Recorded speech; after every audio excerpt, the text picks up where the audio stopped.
As I think we've been saying for a while, Tehillah has been given a grant called Scientists in the Synagogue. And we are very blessed to indeed have scientists in the synagogue. And Rosh Hashanah is not only the new year, it is celebrated as the birthday of the world. So Daniel, being the astrophysicist that he is. That just means I'm spaced out. We thought it would be an appropriate teaching for the second day of Rosh Hashanah to talk about some of the work he does and how it aligns and maybe doesn't align so much in the traditional view. So I'll let you begin. And I also want to mention that Howie is going to be talking later in the fall about evolution, I believe, and Farnoosh will be talking, who has left, will be talking about medicine. So there are other speakers in this series coming up. Stay tuned. And yeah, I'm very, very happy to lead this discussion about Genesis, about Breshit. And I'm going to share with you how I'm inspired as an astrophysicist by the story of Genesis. Breshit bara Elohim et haaretz, when God began to create heaven and earth. So this is chapter 1, verse 1. And the earth being unformed and void, with darkness over the surface of the deep and a wind from God sweeping over the waters. V'yomer Elohim yehi or v'yehi or. God said, let there be light, and there was light. God saw that the light was good, and God separated the light from the darkness. So you may ask, how is it as an astrophysicist I'm inspired by Genesis? And really what we see here are humans asking questions about where do we come from, where does everything come from? And I like to pull up this image from a 19th century lithograph, though it looks older. Humanity has been asking these questions for millennia, but we haven't had the knowledge or the understanding. Pre-scientific humanity had one way of looking at it. And now that we've developed the scientific knowledge and method, we have a different way of asking and answering these questions. And it's really humbling to think of myself as one in a long line of thinkers that truly goes back to prehistoric humans. Has to be. So where I'm going to focus is when God began to create heaven, which I interpret poetically. I stopped writing poetry when I was a teenager, though, and you should be thankful for that. But I interpret that as the Big Bang. So what happened? The universe was created in an intense burst of energy, and the universe was extremely dense. It was so dense that if you were standing inside the cloud of the early universe, you wouldn't be able to see anything. Light couldn't travel. And then as the universe expanded, you're like in a fog, and the mist slowly dissolves, and suddenly you're able to see what the universe looks like when it's only 377,000 years. So to put that into a human perspective, with the average lifespan in the 80s here in the United States, that corresponds to 1 day in the lifespan of a human. So this epoch is known as the Puniverse. What we're seeing here in this picture, I'm sorry, I'm here the whole holiday, guys. I'll be here all week. So what we're seeing here in the orange are slightly denser regions of space. And because they're denser, they have more mass, they have more gravitational attraction towards them. They suck matter towards them. And the blue are less dense regions of space, so they don't have as much strength to hold the matter close to them. And what we're really seing here these fluctuations in density are the seeds for the formation of galaxies and stars. So eventually this grew up to be us, as we see it now, 13 point some odd billion years later. And I want to move on. So this is what you see at 377,000 years. There are no stars yet. So there are no sources of light. So where I'm going to go next is V'yomer Elohim Yehior V'yehior, which I interpret as the first stars. So how did the first stars come to be? This is an active area of research that astrophysics has been basically dealing with for half a century at this point. And the stars formed out of the clouds from the Big Bang. So as the universe expanded, you saw these clouds, these little fluctuations, they turn into clouds. And the clouds are made up of hydrogen and helium, 90% hydrogen, 10% helium, trace amounts of lithium. These are the elements that were formed in the Big Bang. None of the other elements existed. Yes? Could you just say why those three? It has to do with nucleosynthesis in the early universe. It's really dense and hot, but it's also expanding and cooling down. So the universe didn't have enough time to synthesize through nuclear fusion to elements beyond lithium in the periodic table.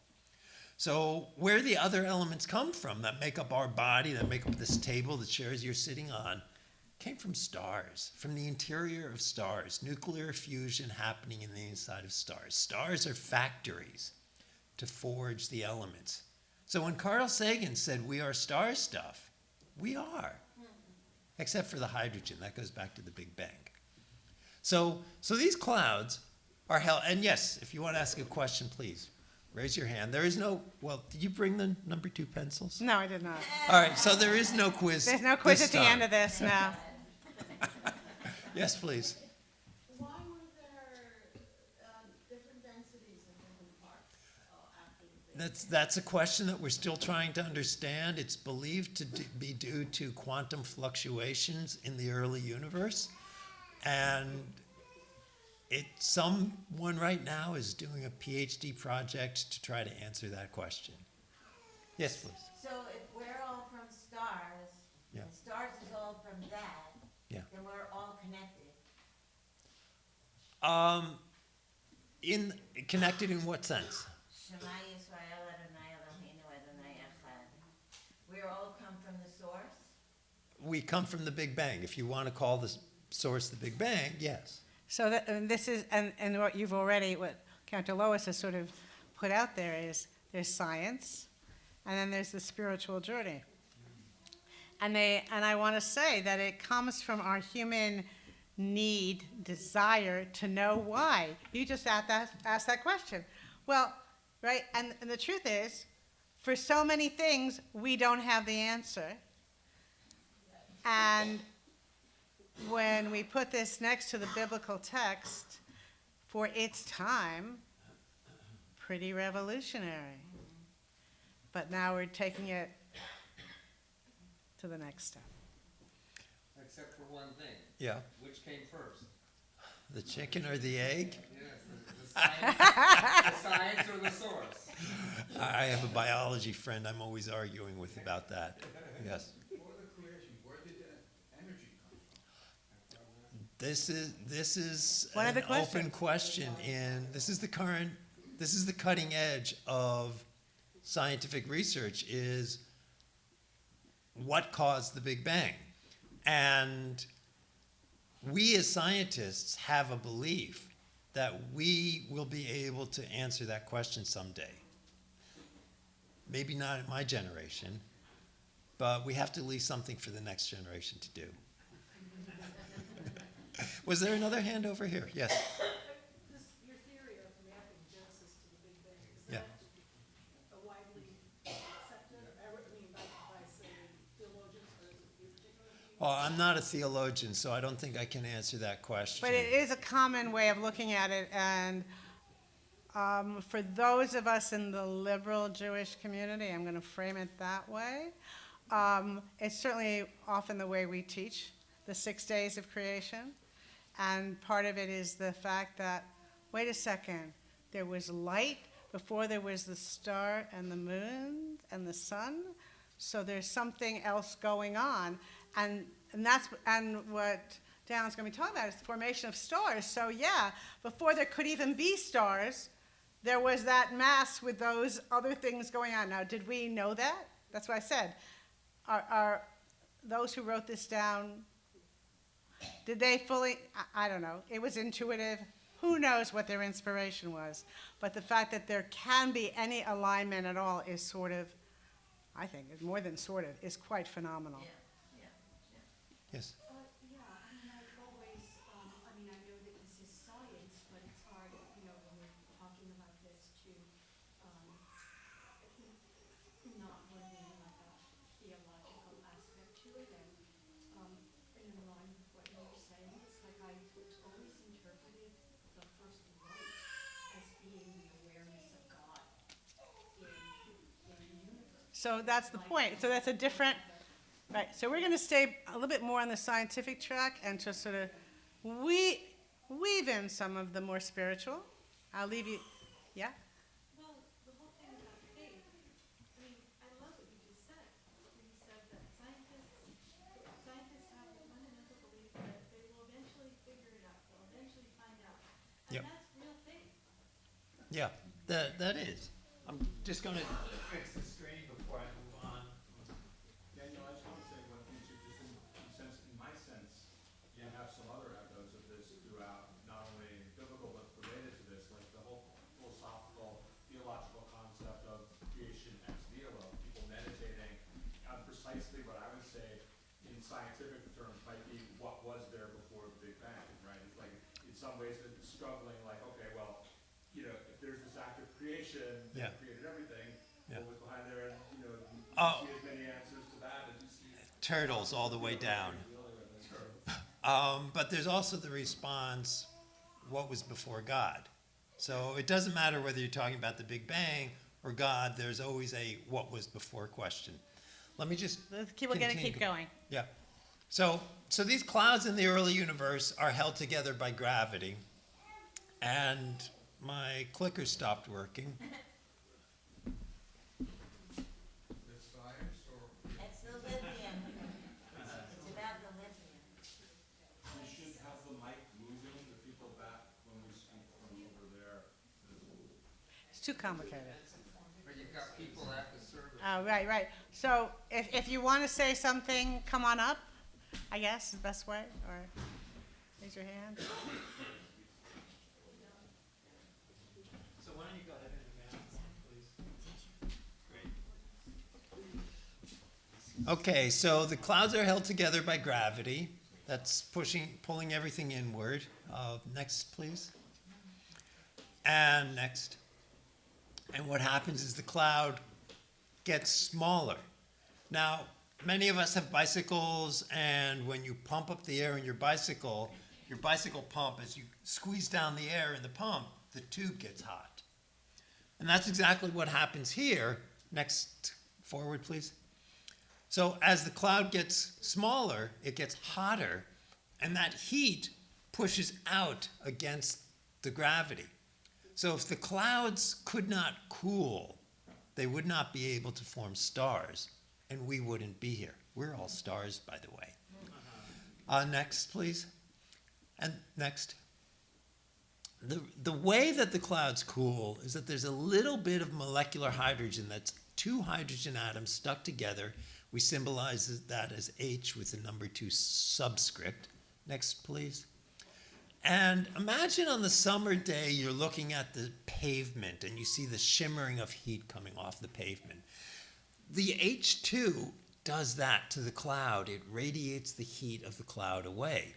And it enables the cloud to cool so that gravity can collapse the cloud and form a star. Next slide, please. Go on, please. So, how does the H2 cool the cloud? Next slide, please. what we have here is a little cartoon. In the upper left corner is a hydrogen molecule. You know it's cold because it's not rotating or vibrating. And in the lower left, we have a hot hydrogen atom. And it's hot, it's moving fast. When things are hot, they move fast. So this is a movie, Sheriff. So if you put the cursor on the image, you should be able to see. Yes, just run the movie, please. Thank you. So the hydrogen atom, which is hot, is eventually going to hit the molecule, which is cold. And when the hydrogen atom hits the molecule, oh, it missed. When it does hit it, the atom slows down. It gives up that energy to the molecule, and the molecule is going to radiate that energy out of the cloud. Okay, so that's the process by which these primordial clouds cooled. Next slide, please. Okay, we have the question, how did the first stars form? Well, they formed out of clouds with H2 because the H2 cooled the cloud. So if you want to understand how the H2 got there, you need to understand the chemistry, which is where my research comes into play. Next, please. So we start with a hydrogen atom, which has a proton in the nucleus that's positively charged. Next slide. Next. And there's an electron orbiting around it, which has a charge of -1. The total charge of the hydrogen atom is 0. Next, please. So we symbolize that with a capital H. Next. That associates with another hydrogen atom. Next and next, please. But this one has an extra electron. It's special. So it has a total charge of -1. Next, please. So we have the H and the H minus associating, next slide, please, to make, next, molecular hydrogen. You have the 2 nuclei sharing 2 electrons. Next slide. Next. And the extra electron detaches. Next, please. We call this process associative detachment. Now, I know a number of you are therapists, okay? You are not going to find this in your DSM. And no, we do not prescribe the primordial lithium for this. Okay, this is a fundamental chemical reaction that led to the formation of the first stars. Next slide, please. Next. Oh, yeah, no, go back one. My bad.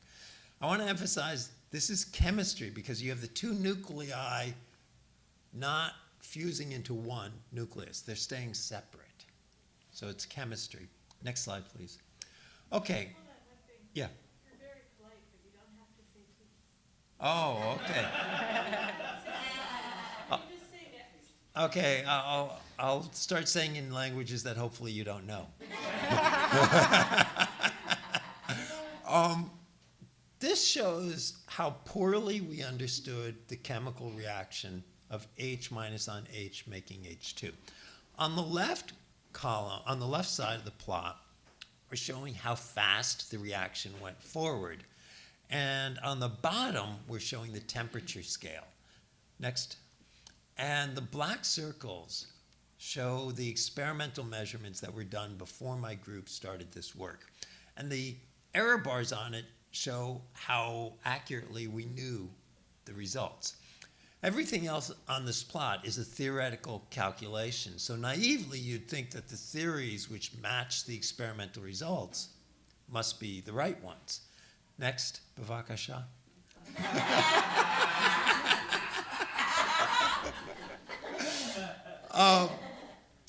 We have the newest theories in the blue squares and the magenta dashed curve. So next, what we find when we started this project, that theory and experiment had not converged. Next. So this is the experimental, this is the idea behind the experiment for how we measure this reaction. Next. We start with a gas discharge, and this is a gas discharge. It's a glass tube where you put some gas in and then put an electrical current through it, and it breaks the electrons apart from the atoms. And you create a discharge that glows. You might see it if you go to a bar or something like that. Next, and we pull out a beam of H minus ions. Next, so here's our beam. Then we take a really, really powerful laser. Next. We didn't buy it from these guys, though. Next. And we shine that laser across the beam, and we rip off the extra electron with an efficiency of about 10%. Next. So now we have a beam of hydrogen atoms that are embedded within a beam of H minus, undergoing chemical reactions. Next. And we detect the H2 that's formed. Next. So that's the idea. What does it look like in real life? Here's a picture of the experiment the day after we got first signal. Next, please. It took about, took about 2 years to build this. The smiley balloons were from my friend Barbara, who brought them to celebrate. Next. In the behind the battleship, whatever color that is, we have an ion source to make H minus. We extract it out. Next. We bend it 90 degrees. Next. We have our laser in a black light tight box because it's 2 kilowatts. You could cook a steak with it. Next. We shine the laser across the beam. Next. We make our hydrogen atoms by ripping off the extra electron. Next. The hydrogen continues on ballistically. It has no electrical charge, so it can't be affected by electric or magnetic fields. Next, we form the H2 in the interaction region. At the end of the interaction region, we get rid of the H minus. You can see that little yellow arc going up. Next, now we have H2, which is neutral, and hydrogen, which is neutral, neither of which can be affected by electric or magnetic fields. So how do we detect our signal? Is we use a trick. We send both beams into a gas cell of helium. Next, collisions of the H2 on the helium ionizes the H2. It's now a charged particle, and we can use electric fields to direct it into our detector. Next, again, please, one more time. And so what we do in this experiment is we measure the H2 plus as we vary the relative energy between the beams. All right, next, please. These are the data I showed you before.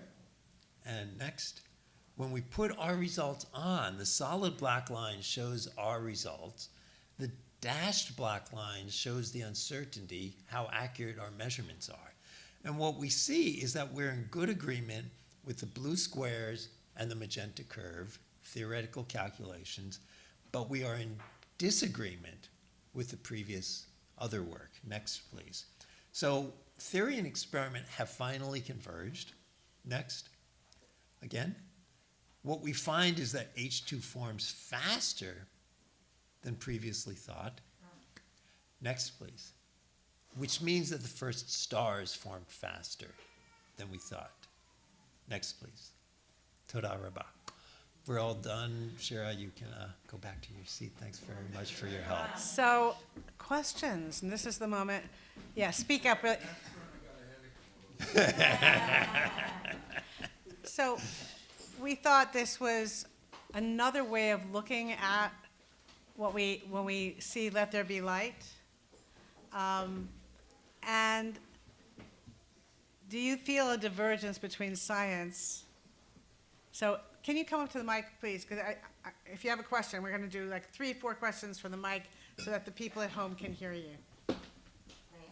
Yeah, come. I'm kind of in the creation is renewed every day mode, and I'm wondering is that like, we still have stars, are they the old ones, or do we have new ones all the time? Like, is creation still happening?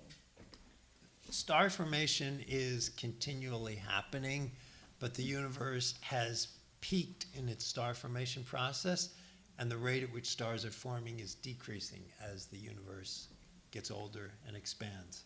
Please come on up. It happens that I'm giving a paper at Mount Sinai Medical School with the title, Psychoanalysis is Scientific. Now, from today, I already have 1 sentence to change in my draft paper.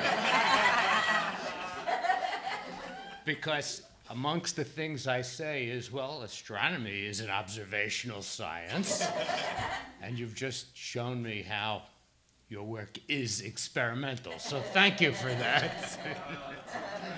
That's great. So I hope this gives us another way of looking at this text that we're all very, very familiar with. And it's you know, we read it every year. For those for whom it's not a regular reading assignment, I don't know if it's ethical you ever look at the beginning of Genesis, but I'm sure it's there. It's in the zeitgeist, right? To take it and to say, oh, this is how we can understand it scientifically.